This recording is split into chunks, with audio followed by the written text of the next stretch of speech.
basically, where we learn, grow and master different fields of English grammar in a very easy peasy way. With this feeling, I am going to start today's topic, that is gap filling part 2. In the last video, we discussed about the gap filling which is a part of integrated grammar, the gap filling which comes from the topic reported speech. Today, cover the gap filling topic from the all over grammar topics, that is all parts of speech, tenses, active passive, reported speech, clauses, sentences, each and everything. So let's begin our today's topic. Topic of gap filling. We have to be very clear with all kinds of topics related to grammar.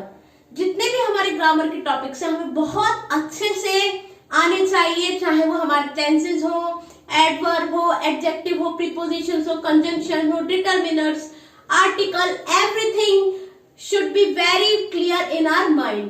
तो जब भी हम gap filling करेंगे सबसे पहले हम ये चीज आइडेंटिफाई करेंगे कि हमारा पर्टिकुलर जो पैराग्राफ है वो किस टेंस में है या कौन सा टेंस वहां का यूज हो रहा है, तो उसी को हम गैप फिलिंग में अपना फिल करेंगे.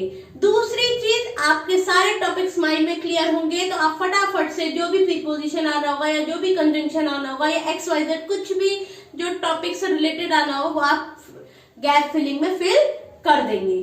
तीसरी और बहुत इंपॉर्टेंट बात, क्योंकि गैप फिलिंग एक बहुत ही इंपॉर्टेंट टॉपिक है इंटीग्रेटेड ग्रामर का, 3 मार्क्स सिक्योर करता है, इसीलिए आपको जितने भी ग्रामर के टॉपिक्स अभी तक स्टार्टिंग से लेकर बिल्कुल स्टार्टिंग से जो मैंने आर्टिकल से स्टार्ट करा है और अब तक जो भी कवर करा है वो सारे के सारे माइंड में क्लियर होने चाहिए, तभी आप इंटीग्रेटेड ग्रामर को पूरी तरह सॉल्व कर पाएंगे. इंटीग्रेटेड होता क्या है, यानी कि पूरी की पूरी ग्रामर समाहित, सब कुछ समाहित, जिसमें सब कुछ इंक्लूड हो, वो होता है integrated grammar. Every topic is covered related to grammar in the integrated grammar. तो चलिए हम डेमो के तौर पर यहाँ पर हम एक पैराग्राफ लेते हैं जिसमें कि हम जितने भी गैप्स हैं उनको फिल करेंगे. Let's do the practice together. यहाँ पर हमने एक एक्सरसाइज ले ली है गैप फिलिंग की और इसे हम सॉल्व करते हैं. इसमें ग्रामर के सारे ही टॉपिक्स इंक्लूडेड हैं, चाहे टेंस हो, प्रीपोजिशन हो या कंजंक्शन या कोई और टॉपिक. तो चलिए देखते हैं पहला sentence. The mind is the mystery blank human life. दिमाग ह्यूमन लाइफ की यानी कि इंसानी जिंदगी की एक क्या है, रहस्य है. तो यहाँ पर क्या आना चाहिए, mind is the mystery blank human life, यहाँ पर आना चाहिए ऑफ. तब पूरा सेंटेंस कवर हो रहा है कि हमारा जो मस्तिष्क है वो इंसानों के लिए एक रहस्य है. तो के लिए कि यहाँ पर ऑफ का यूज हो रहा है. It can be the garden of the sad path to sorrow.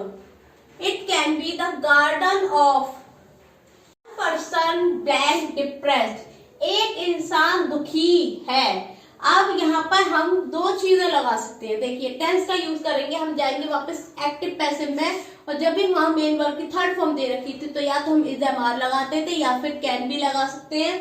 अब क्योंकि ये पास्ट में तो है नहीं तो हम प्रेजेंट का ही यूज करेंगे यहाँ पर, क्योंकि हमारा पैसेज प्रेजेंट पे दे रखा है. तो यहाँ पर क्या आना चाहिए, इज भी आ सकता है, कैन भी. तो मैं यहाँ लगा रही हूँ इज. एक इंसान दुखी है because he hardly blank his occupation. क्यों दुखी है, क्योंकि उसे मुश्किल से अपना प्रोफेशन क्या है, पसंद है, नापसंद है, क्या है. तो यहाँ पर आएगा लाइक्स, क्योंकि आगे का आप पूरा सेंटेंस पढ़िए. ही हार्डली लाइक्स हिज ऑक्यूपेशन, क्योंकि उसे मुश्किल से अपना ऑक्यूपेशन पसंद है, अपना व्यवसाय पसंद है, इसीलिए यहाँ पर लाइक्स का यूज होगा, क्योंकि हार्डली लग रहा है हिज ऑक्यूपेशन और एक इंसान दुखी है तो उसके साथ हमें मैचिंग वर्ड यूज करना पड़ेगा. तो यहाँ आएगा likes his occupation.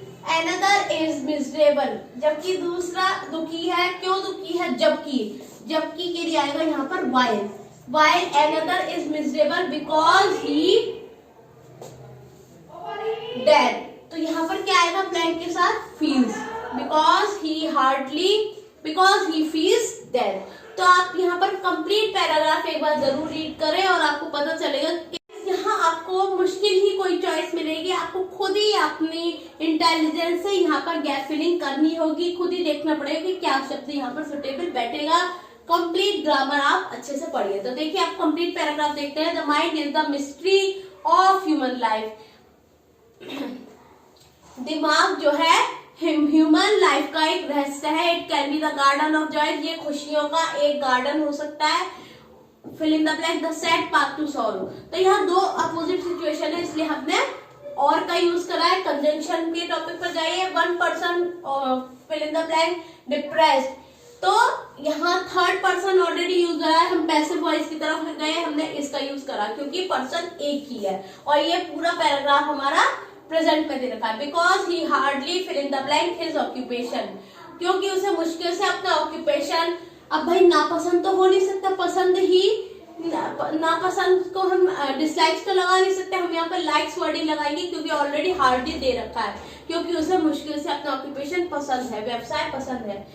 Fill in the blank, another is miserable, दूसरा दुखी है क्योंकि fill in the blank death. जबकि आएगा यहाँ पर, क्योंकि दो सिचुएशन को कंपेयर कर रहे हैं, तो यहाँ पर आएगा वाइल। तो यहाँ अगेन हमने एक प्रीपोजिशन का यूज करा है। While another is miserable because fill in the blank death. उसे क्या लग रहा है? उसे मृत्यु का डर है, तो इसीलिए वो।